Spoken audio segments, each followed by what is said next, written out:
There are three categories of intent that we're going to discuss today.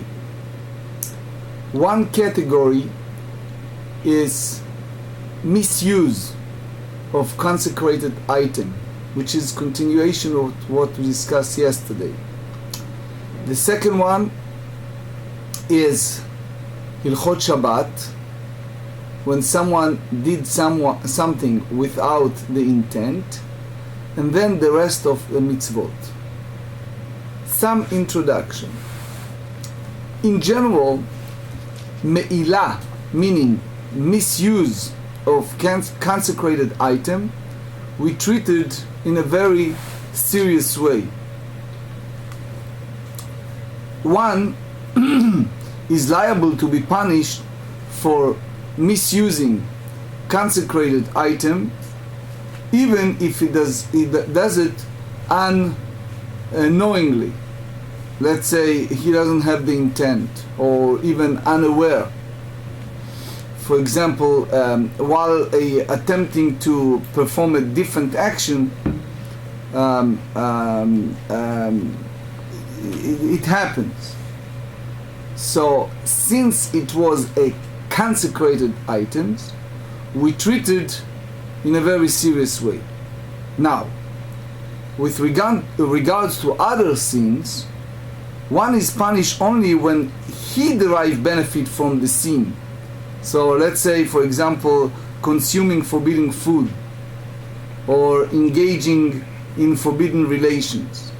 So despite the fact that it was performed without intent to commit a sinful act, we treat that way. But with regard to Hilchot Shabbat, it's different. Since the Torah prohibited only plan that melechet machsheve, that they have the full thoughtful way, so therefore only if you have, for example, a creative labor, you did something with full thought, with full intent, so therefore one who did it without those intentions, he is exempt.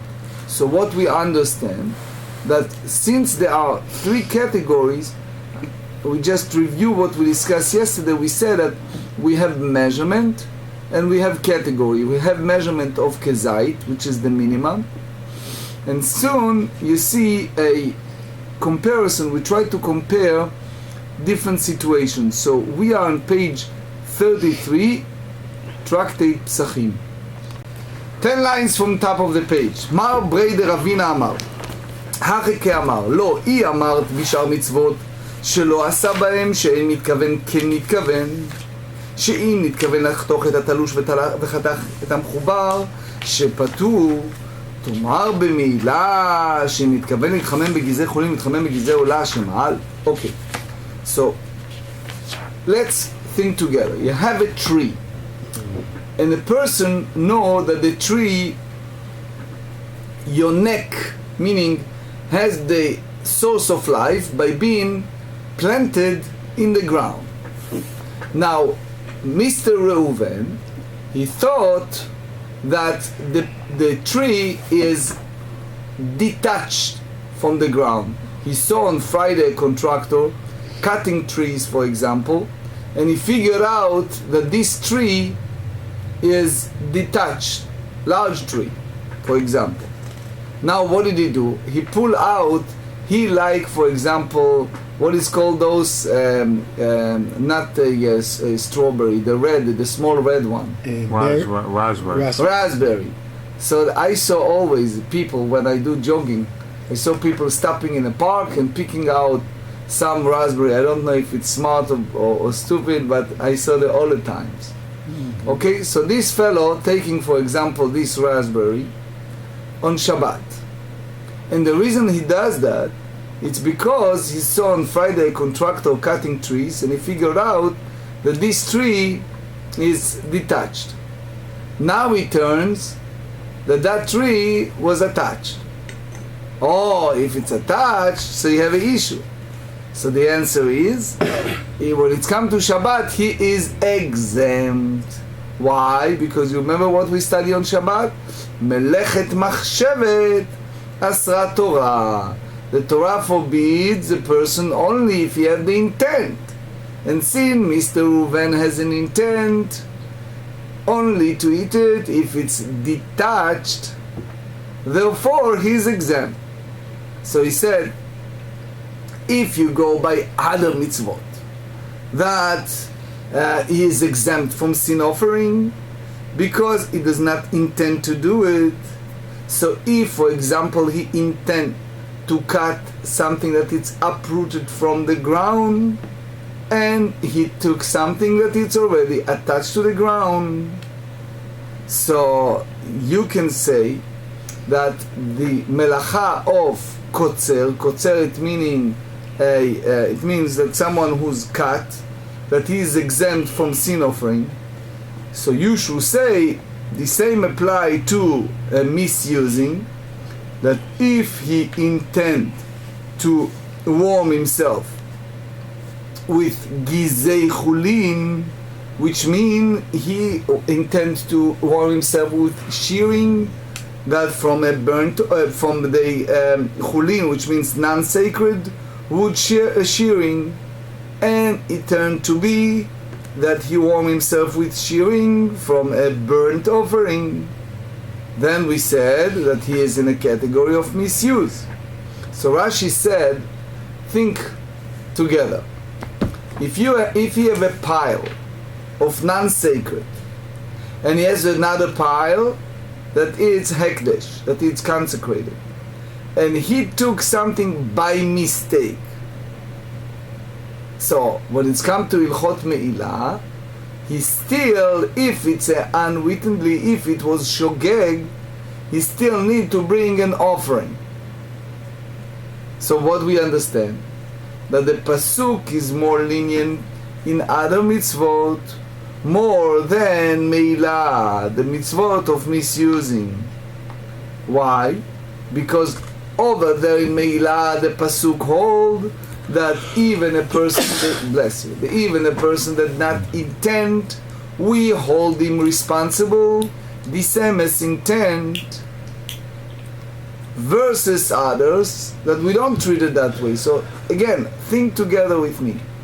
If someone use a property that belonged to a Hekdesh, regardless if he was in intent or not, we still hold him liable versus others. So Rav Nachman bar Yitzchak came in and he said, wait, Rav Nachman bar Yitzchak amar, hachi ke'amar. You have to say lo. You can learn leniency of a misuse item from leniency of other mitzvot. Why? If you tell me that the Torah is lenient bish'ar mitzvot, for example, Melechet Shabbat, that is exempt from sin offering, the reason is שכן לא מתחייב בהם, שאין מתעסק כמתעסק, that you hold responsibility only if you are basically occupy yourself in some type of labor, and it turned to be another labor. So we hold you only if you are having your intent to do something that it's in clear violation. Okay, so for example, if that guy took that raspberry, so he thought that it's detached, so when it's come to Ilchot Shabbat, you cannot hold him liability. Okay? שאם נתכוון להגביה את... I got a question on that though. Yes. I thought, I'm confused there, because in all other instances when we talked about violating a malacha on Shabbat, inadvertently, they were to bring a chatat. Excellent point. That's exactly what we said. We have here a... But yeah, they're saying that you don't bring a chat, that you're not liable to a chatat. Excellent. We are now not in a final halacha, we're in a process of learning to see what's the different opinion in that regard. And there is a school of thought that try to juxtapose Shabbat and other mitzvot. For example, they try to compare the misuse of consecrated item to Shabbat. So therefore there is a school of thought that said that since only the Torah only if it was melechet machshevet, if it was a full intent, calculated labor. So therefore there is a school of thought that said that we compare it to other mitzvot, and therefore we should not hold the responsibility. We're not done yet. It's just a process of thinking. So for example, we said here, שאם נתכוון להגביה את התלוש, if we intend to uplift it, something that is already detached from the ground, that it's okay, you lift out something from the ground. וחתך את המחובר, but it turns, you didn't pay attention, you thought that Right. fruit or that flower, Or you didn't know it was Shabbat or whatever, you know. okay. So, I mean, So, for example, knife fell, sharp knife fell into a field, small field in your garden that have, let's say, tomatoes, and all of a sudden, boom! When you lift up the knife from the ground, you cut one of those tomatoes. So what happened here? That you cut that tomato unintentionally. yeah. Okay? That's a violation which called kotzer. But what happened with you, you're walking in your yard and you hold this knife, okay? And you have an eruv and everything, and you don't think about anything. It turns that the knife falls on the ground, and when you lift it up, it cuts the fruit. So do you hold it as violation of kotzer or not? So they said, Shepatur, he is exempt from sin offering. So now you try to compare it to Mar, But B'me'ilah. again, when they say he's exempt from a chatat, Right? but didn't we learn in Tractate Shabbat that if you inadvertently violate a malacha, that you have to bring a chatat offering? Here we Because said, if you do it intentionally, that's excellent. That's Yes, correct, we so- learned that if you do malacha, you have to bring an offering. But here we have a different school of thought. Here is okay. a So it's thought a different view. that try to hold and compare the three items I said in the introduction. Understand? Try to compare Shabbat to Me'ilah, Shabbat to misuse of entity. So here there is a school of thought that said if it wasn't Melechet Machshevet, he's exempt from sin offering. That's basically the way that also Rashi explained to us. Because the Rav Nachman Bar Yitzchak hold here that someone who's a mitasek, in his intent is one thing, and something else happened. So he said here, Tomar b'me'ilah, you may say the same way that if someone use something that it's a hekdesh, that she'im oshit yado lechli litol chefetz, if he pull his hand to take out something, וסח ידו בשמן של קודש, and all of a sudden his hand was anointed with a sacred oil. So what happened here?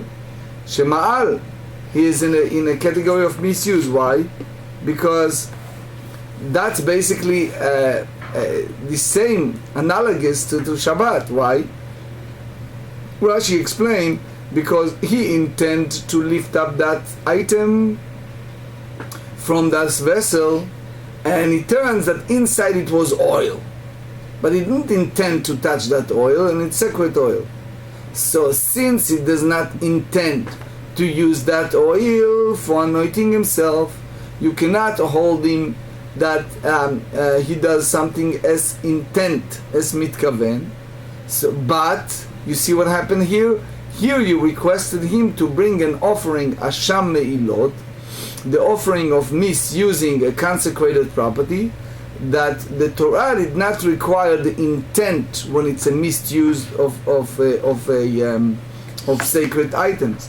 So since we see that the Torah is more lenient in other mitzvot versus Me'ilah, so we said that we also lenience if when someone did something intentional, that he is exempt from bringing an offering, and you cannot compare the misuse of property to this one. So here, what happened?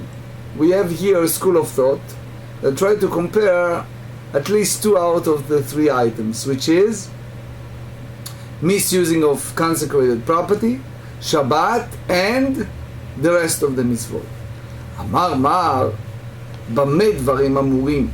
If someone take a leavened bread on Pesach, that what was already teruma, okay, because it already carries this kedusha, this sanctity. B'mafrish truma vehechmitza. So someone take a field, and in that field they have, for example, a wheat, and that wheat is not yet a leavened bread, which means that it's not an issue of chametz. He basically put a type and he give it as a contribution, and then it turns that it's become a leavened bread. So if he does that before Pesach, then it's not an issue. Aval ifrish truma, but if he does that during Pesach, ledivrei hakol ena kedusha. So now what happened here? That truma cannot carry a kedusha. You know what happened? The minute you attribute, you said this car is for the Beit Knesset, so that car is no longer yours. Okay, so here, but since it was Pesach, and in Pesach you have an issue that chametz is not yours. So imagine that you take something that is wheat, let's say, but that wheat, it's already a leavened bread, and you give it to Beit HaMikdash, but it's doing Pesach, so it will not be able to carry the sanctity of teruma, even according to Rabbi Yosef Glili. Remember him yesterday that he said that you allowed to that during the Passover you're allowed to use leavened bread as far as deriving benefit from it. So where is the source? Menanemile. Rav Nachman Bar Yitzchak, the Torah said in regards to giving a truma to the Kohen, the Torah said, Amar Kra, Reshit Gancha Tiroshcha V'yitzarecha Titen Lo. The Torah said you have to bring the first fruits of your grain, your wine, your oil, and your first fleece of your sheep, you shall give to the Kohen. That's the Dvarim, Deuteronomy 18. So what did the Torah say? Velo le'uro, and not to his fire, which means that one must give the Kohen something that can use for any purpose, and not something that the Kohen will be forced to burn as fuel. Which means that even you can say that he can derive some benefit, but it's only solely for one purpose. Which means that if we take a truma for some a ritual impure produce, so the truma is no fulfilled. Why? Because this truma wasn't proper for the Kohen to use it as a food. So meaning when you're giving something to the Kohen, you have to give the Kohen something that he can use it as eating materials, and not only to use it for fire. So even according to Rabbi Yosef Glili that said that chametz doing Passover, you can go ahead and derive benefit from that. But here you see what happened to that chametz. It's good only for what? For burning. It's not good for food. But the truth is the Kohen can derive benefit from that during the time of burning. So therefore you don't put as a truma, as a put aside at that time. So Mativ Ravuna, Bred Rav Yoshua. So Ravuna Bred Rav Yoshua asked from the Mishnah in Tractate Trumot, the second Mishnah, En tomin min hatameh al hataor, which means you cannot take impure produce and you put it together with a pure produce. You cannot combine the two as truma. Ve'im taram b'shogeg, but if someone unwittingly contributed, so it means that he doesn't realize that these produce are impure. Trumato truma, b'di'avad, this truma is accepted, which means lechatchila we don't do it. But if it happened that we accept it. So he said, ve'amai, you know the joke about the fellow that came to the minister, and he said, the minister, I don't know, they said it in many fields. Let's say he said it to a rabbi, that you want to be a Kohen. And you know that story, and eventually one rabbi, two rabbis, third rabbi, then he said to the third rabbi, you know, I thought I want to give a large amount of money, but I'm sorry that you not let me do that. And the rabbi said to him, oh, why you didn't tell me that you're capable? In other words, it turns sometimes that we b'di'avad accepting, not lechatchila, not the way that we wish to. Ve'amai. So why Rav Nachman bar Yitzchak hold that the truma is not considering the truma? Because truma that it's impure, it's not good only. It's good only for burning, but not other purposes. So leima lo velo lo, because think about it. Truma tmea, the impure, ritually impure truma, you cannot eat. So you have to say that those produce that it's not good as eating materials, it becomes a truma.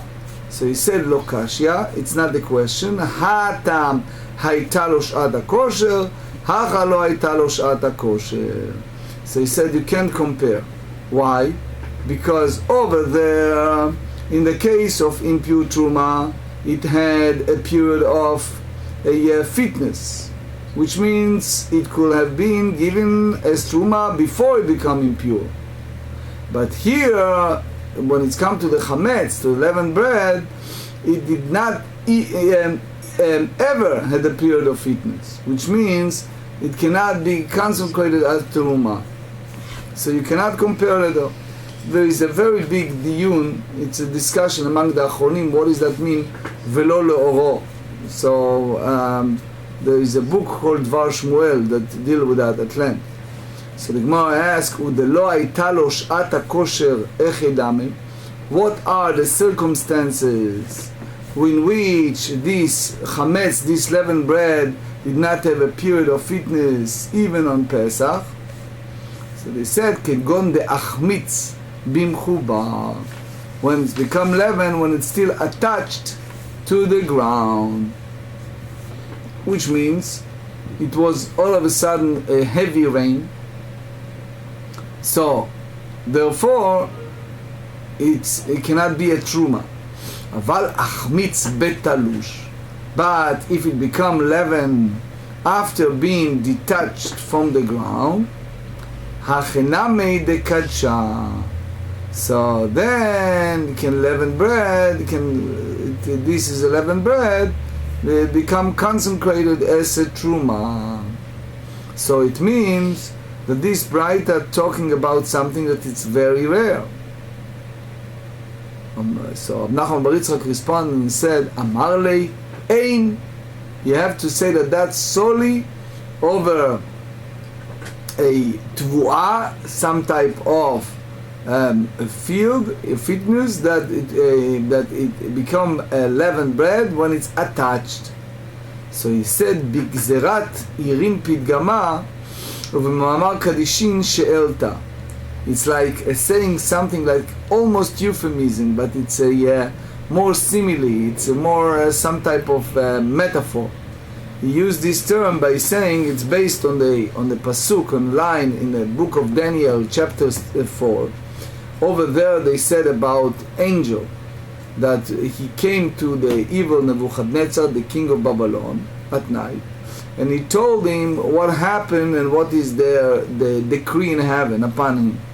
So in that sense, Malachim, it means those heavenly entities that never fall asleep. They said Irin, like air, like awake.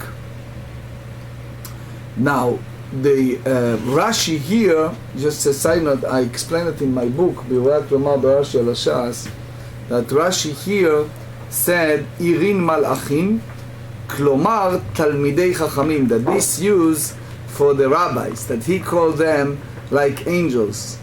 So the Divrei Sofim said that since they're sitting in a Beit HaMidrash at night and they're not sleeping and they study Torah all the time, so therefore they call them Irin. So that's their decree. V'chen morim bebeit midrash akvati. So they also teach in the Beit HaMidrash, in a study hall. They learn according to my opinion, despite the puzzling nature of this ruling.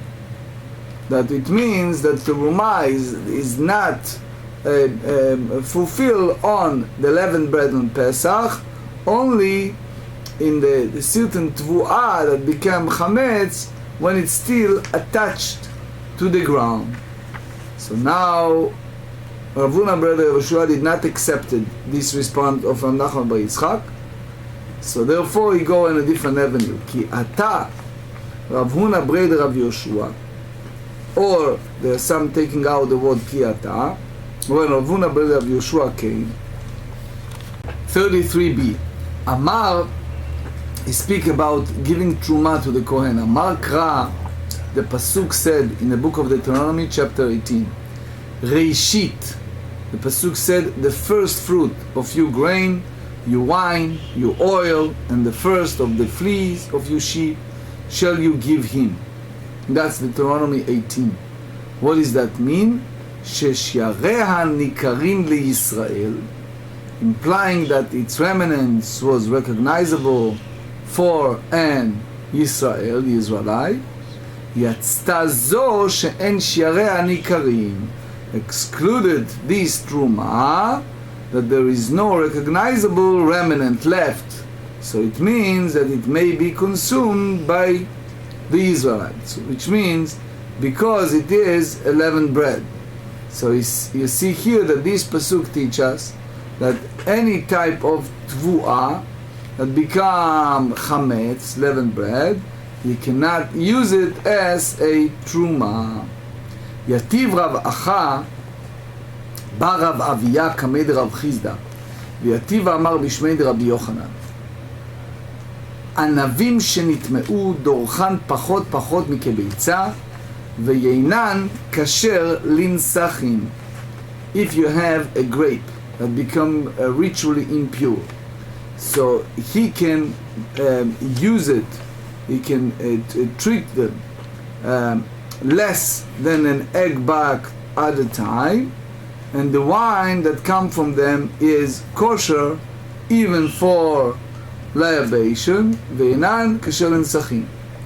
עלמא כסבר משכין מפקא פקידי לאימת כמטמא לכיסחת לו, and Gemara said לכיסחת לו לאיתא לשיעורי. So the way I'm going to share with you now, it's according to the Tosfot explanations. Tosfot tells us that any type of ritual impurity, in order to receive or give ritual impurity, you need to have the size of kebeitza. When it's come to any type of fruit, you have to have the size of kebeitza, like egg bak. Now, think together. When you have a grape, the grape you treat it differently. You have the grape, which is the body of the grape, and you have the mashke, the liquid that comes out of the body of the grape. Now, if a sheretz, a creeping animal, touch that grape, this grape become ritually impure, and the liquid inside the grape, what happened to the liquid inside the grape? Again, what a kelim. you have a grape, we have a grape and we treated the liquid inside the grape differently. So we said if a creeping animal, ritually impure animal, touched the grape, you said that the grape, it's ritually impure. How about the liquid that can come now out of the grape? How do you treat it? The answer is mifkad pekidei. We said that we do not treat the liquid the same as the grape. It's like, in that sense, the grape is a vessel that hold liquid. So now, think together. You have a bread, let's say a loaf of bread. Someone touched one side. Someone who's ritually impure touched one side of the loaf of the bread. So what happened?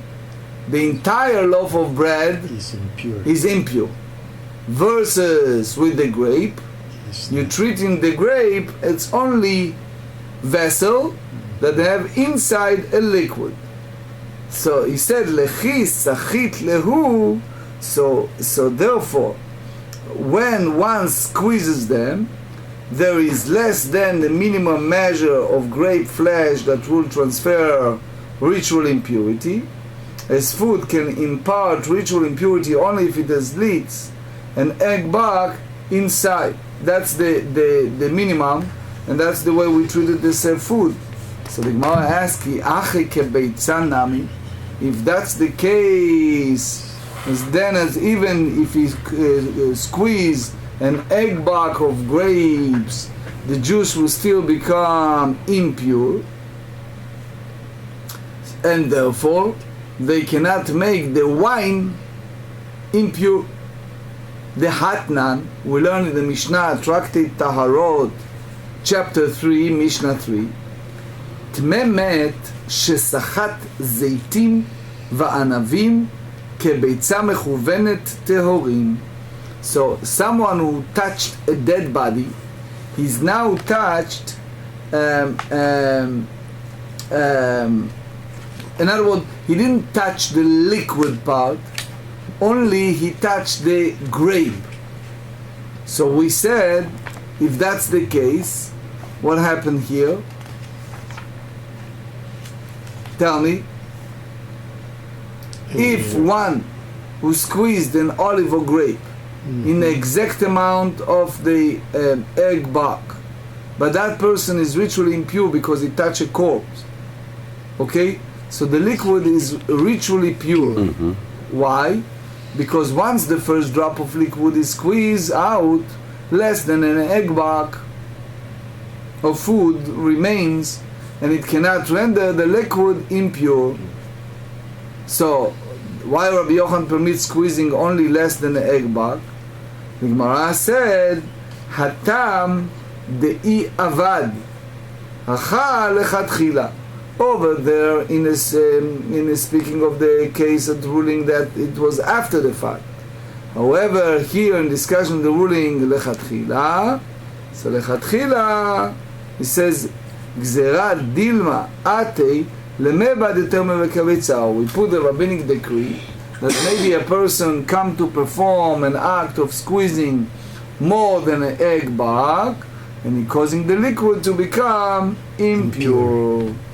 Omar le-Rav Chizda, man tzayet lach ul-Rabbi Yochanan Rabach. Who is going to listen to you? V'chitu ma she'ayta bahem lechanalcha. What happened to that ritual impurity that was before you squeezed the grape? What happened to that? That because this liquid become ritually impure together with the grapes, alma kasavar, mashkin mivla bliei, v'kevan de'itmu le'ochla itmu le'mashkin. Because he hold that the liquid, it's swallow, because of his the hold that this liquid, it's inside that vessel, but it's considering as part of that. So since the food inside become ritually impure, so all the rest become impure.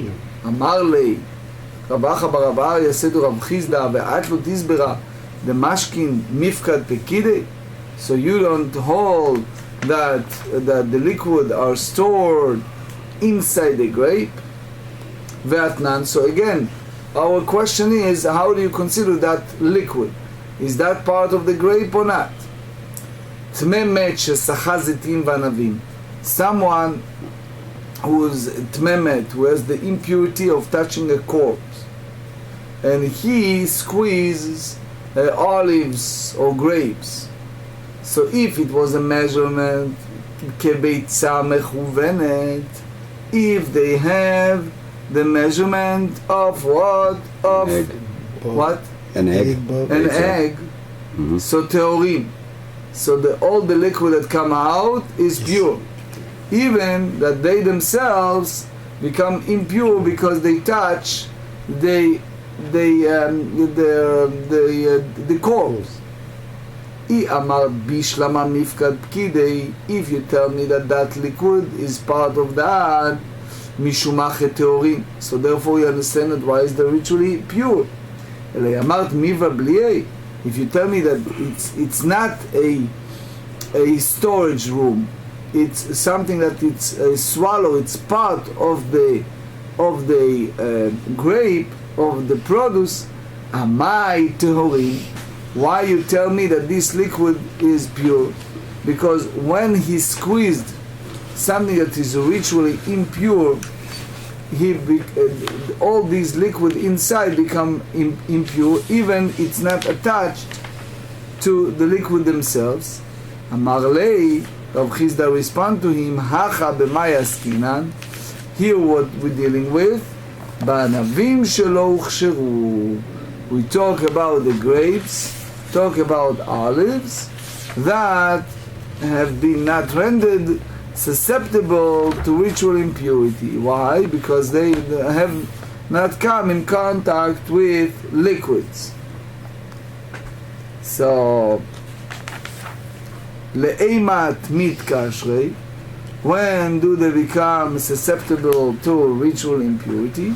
Lechis sachit lehu, when he squeezed the first drop of that liquid, paved the way to be receptive to ritual impurity. Kisachet lehu batzir lehu shiura. When one presses them and they become wet with their own juice, so they are lacking the measure of volume required to become impure. But if he squeezes more than the egg back, so the first drop makes the other produce impure, and therefore they are all considering as one entity. That if you don't tell me that liquid is part of the grape, had the Tanya, you remember what we said in the response to Rabbi Akiva to Rabbi Yochanan ben Nuri early on page 32. How do you compare it? לתרומת תותין, זיתים וענבים שנטמעה. So you compare it to all these, the truma that was for olives, of berries, olives, grapes that become impure, which can what? Neither. He said here that שאין לו בה לא היתר אכילה ולא היתר הסקה. You cannot use it neither for food, not for a burn, any type of burning. So therefore, היתר אכילה נמי ידבה. But according to the way you presented, so the Kohen can use it as a food. יבא ידרך לו פחות מכביצה. Because if he wishes, he may treat them less than egg bark at a time. Each of them is squeezed separately. So אמר רבא גזרה דילמה אתי בהו לידי תקלה. So this is again a boundaries of the rabbis, is a rabbinic decree that prohibited it lest that encounter a stumbling block. Why? Because if one keeps ritually impure fruit of truma in order to press it for juice, it's possible that you will forget its status and accidentally eat it. That's the issue. Amar le'abayo michashin al takala, are you really concerned about those type of mistakes? Ve'atanya, we learn in a Braita, and this is it's a Braita, it's a Mishnah in the Tmura, page 33. So it's basically the Rashash said that should say Tnan, Natanya. Madlikim bepat ubeshemen shel truma shenitmet. The Kohanim allowed to burn the fire in the bread or the oil that make of the truma, that even that truma is no longer pure, because they can derive benefit from that. Which means that you can derive benefit from ritually impure truma, and you're not concerned that you come to make a mistake. So basically you don't eat everything in one time. Usually you waited and you use this oil step by step. Each time you do it separately, and you're not concerned. Rashi said that maybe someone going to eat it in between. Tosfot have a different view. Anyway, Amar lei pat zarik lei ben ha'etzim shem shel truma rami lei bechli ma'uz. He said, when it's come to bread, it's only permitted to run through it among the wood used for fuel, so that it will ruin and no longer considered edible. Truma oil is permitted only when one puts it into a repulsive vessel, so that no one will drink it. So what you see here? You see here that we don't have this chashash, this concern that maybe you make a mistake and you eat it by unwittingly. So you see here, back to our basic concept that we differentiate when it's come to the grape, between the vessel, the body of the grape, and the liquid that come out. And we see also that we're not concerned about mistake that may occur. Gufa. Now we go back to the source of the Braita. Madlikin bepat ubeshemen shel truma shenitmet. That they burn the fire, one may light the fire with the bread, and oil truma that became ritually impure. Abai mishmei de Chizkiya ורבא mishmei de Rabbi Yitzchak bar Marta. Amar Ravuna lo shanu el apat, aval chitei lo. That applies only with regard to bread, but wheat no. One may not light the fire with it. So because it's not nim'as alav, it's something that he can use. Lo shema yavo lahem bidei takala. So he said maybe the reason is that he can encounter as a stumbling block, and he eat it by mistake, unwittingly. Rabbi Yochanan Amar afilu chite. Rabbi Yochanan said that even wheat may be used as fuel. So he said, lo ve'amai. Why Rabbi Yochanan allowed to use? Why permitted? Why Rabbi Yochanan used to use this wheat of truma that's ritually impure? Neichush dilma ate bain lidei takala. Maybe we should be concerned that he encountered a stumbling block because he eats it while he's eating them. Kede'amar Rav Ashi, the way that Rav Ashi said with regard to a different issue. 34. Bishlikta umeista. So here we have different avenue. Tosfot explained that it's about that the wheat was boiled and put it in a filthy area before it became impure. Others say that it was boiled and become impure, but was left in a filthy area afterward. But the key is that here we talk about the wheat that boiled and repulsive wheat, which was one boil and place it in a repulsive area. So here he's also referring to a boil and repulsive wheat. So what is the word of Rav Ashi said? Aha, on this. The Amar Ravi Avin Amar Rabbi Chami Abba Shaul Gabal Shel Beit Rabbi Arya. He said that Abba Shaul was neither which means he put the kneading of Rabbi Yehuda Nasi house, והיו מחמין לו חמין בחיטין של תרומת מעל הלוש, והיסה בטהרה, and they will heat water for him to make the dough with wheat of ritually impure truma, which was purchased from Kohen at the low price, in order to knead dough in ritual purity. So the Gemarrah asks, Amai, why they did it? We may be concerned that it will be a stumbling block by accidentally eating this wheat. Again, you have to go to the same point that the wheat was boiled and repulsive and could only use for lighting the fire. So again, it has some use, but it's, in our simple language, is a secondary use by the Kohen. So therefore, we're not concerned that he come to any takala and he eat it unwittingly. The Rambam in Sefer Zmanim in Ilchot Truma, chapter 5 said, "En tomin minat me'al tehora." One may not separate truma from ritually impure produce for ritually pure produce, which means one may not separate truma for ritually impure produce for ritually pure produce, but if a person does that in shogegin unwittingly, then the produce, the separate become truma. So you have to remember the rule we said many times, that any time that we talk about consecrated item, we treat them very differently than others.